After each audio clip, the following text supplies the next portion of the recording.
unha anécdota moi bonita no libro que, bueno, falou don Xesús, pero así máis de refilón, que cando é a disputa, cando que quen vai ir á Real Academia Galega é a cubrir a vacante de Florentino López Cuevillas, que morrera en 1958, entón hai dous candidatos.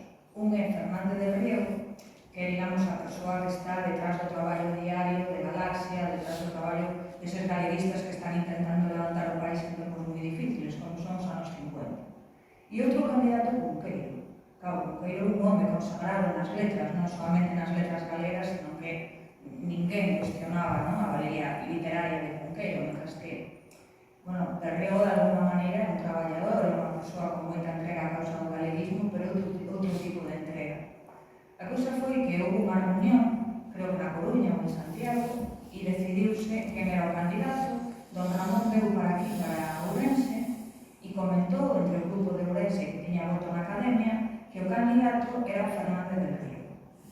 Foi Ferro Couselo, que, porque estaba despistado, porque malinterpretou, polo que fose, mándalle unha carta a Cunqueiro dicíndolle que o electo é ele. E cando don Ramón se entera, a través de Carballo Calero, é Carballo Calero que non, Ferro Couselo manda a carta a Carballo Calero, e Carballo Calero, que era amigo dende moi novo de Cunqueiro, pois apresúrase a felicitar ao seu amigo e dicirle que ven, que vas para a academia no lugar de Cuevillas. Don Ramón, cando sabe o equipo, que de alguma maneira chegou a noticia a Cunqueiro de que vai ingresar na Real Academia Galega, cando non é verdade, porque o candidato vai ser Fernández del Riego, mándalle unha carta a Cunqueiro dicíndole que, por favor, que o desculpe, que debe entender que el ten moitos méritos, pero que Francisco Fernández del Riego é unha persoa que está a pé de obra, non? E a resposta de Cunqueiro, para mí, é absolutamente unha cousa preciosa. Como responde unha persoa en unha circunstancia así? Pois así o fai Álvaro Cunqueiro. Bueno, don Ramón califica esta carta como unha carta emocionante. É do 26 de novembro, está asinada en Mondoñedo, do ano 1958. Di Cunqueiro: quero dicirlle que tiven e teño a súa amizade por verdadeira, por grande honra para min, e que sei que nunca pode vir de vostede nada contra min, e que non acollería de xamais noticia que me viñese de que vostede me fería, menospreciaba ou siquer me esquecía.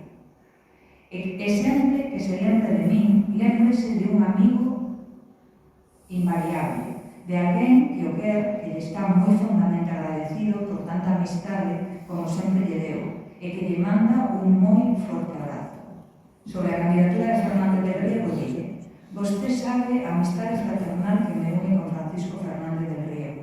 É un dos meus mellores amigos, un camarada bo, coido que merece todo o que se lle conceda. Calquer cousa de ben que a el lle veña, só é para min, le dicía, e quixera ter servido a Galiza tan limpamente como el serviu e sirve. Todo o que lle diga da miña admiración, do meu cariño a del Riego será pouco.